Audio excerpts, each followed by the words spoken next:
সামাজিক যোগাযোগ মাধ্যম ফেসবুকে একযোগে ধর্ষালারে লিখে পোস্ট করেছেন বাংলাদেশ ইসলামী ছাত্র শিবিরের বিভিন্ন স্তরের নেতাকর্মীরা। হঠাৎ করে একই সময়ে দেওয়া এসব পোস্ট নিয়ে তৈরি হয়েছে ব্যাপক কৌতূহল ও আলোচনা। পরে জেনজিস বিডি নামের একটি পেজে জানায় রাত ৮টায় এ নিয়ে বিস্তারিত আসবে।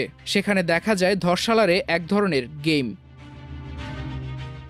গেমটিতে দেখা যায় এটি একটি রাজনৈতিক আবহের সঙ্গে এন্ডলেস রানার গেম। গেমটির মূল আকর্ষণ হলো রোমাঞ্চকর ধাওয়ার মুহূর্ত। একজন দুর্নীতি করা ব্যক্তিকে ধাওয়া দিচ্ছে এবং সেখানে ঘুষ দিলে ওই দুর্নীতিবাজ ব্যক্তিকে ধরে ফেলা হচ্ছে। তবে সন্ধ্যা থেকে হঠাৎ করেই সবার মাঝে এ নিয়ে ব্যাপক কৌতূহল তৈরি হয়েছে।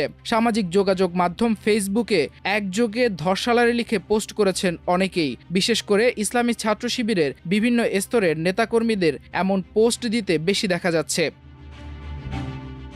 মঙ্গলবার সন্ধ্যা আনুমানিক ৬টা ১৫ দিকে ধর্ষালারে ক্যাপশনে দেওয়া ফেসবুক পোস্টটি ব্যাপক ভাইরাল হয়। কয়েক মিনিটের মধ্যেই এসব পোস্ট সামাজিক যোগাযোগ মাধ্যমে ছড়িয়ে পড়ে এবং নানা জল্পনার কল্পনার জন্ম দেয়। কারো মতে এসব পোস্ট কাউকে ধরার ইঙ্গিত দেওয়া হয়েছে, আবার কেউ কেউ বিষয়টিকে নিছক কৌতূহল বা হাস্যরস হিসেবেও দেখছেন। তবে শিবিরের নেতাকর্মীদের ধারাবাহিক ও সমন্বিতভাবে একই বার্তা পোস্ট করায় বিষয়টি নিছক বা কাকতালীয় নয় বলে মনে করছেন অনেকেই।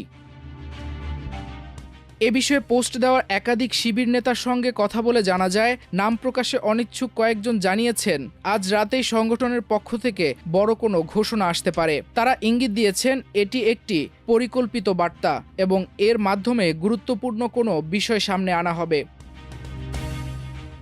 একাধিক সূত্র জানিয়েছে, শিবির রাষ্ট্রীয় পর্যায়ে কোনো প্রভাবশালী কর্মকর্তা বা ব্যক্তির বিরুদ্ধে গুরুতর অভিযোগ বা মুখোশ উন্মোচনমূলক তথ্য প্রকাশের প্রস্তুতি নিচ্ছে। তবে ঠিক কাকে বা কী বিষয়ে ধরার কথা বলা হচ্ছে সে বিষয়ে এখনও সুস্পষ্ট কিছু জানানো হয়নি। হঠাৎ করে এমন সমন্বিত অনলাইন তৎপরতায় রাজনৈতিক অঙ্গনে নতুন করে আলোচনার জন্ম দিয়েছে। সংশ্লিষ্ট মহল মনে করছে আসন্ন ঘোষণাটি দেশের চলমান রাজনৈতিক পরিস্থিতিতে নতুন মাত্রা যোগ করতে পারে।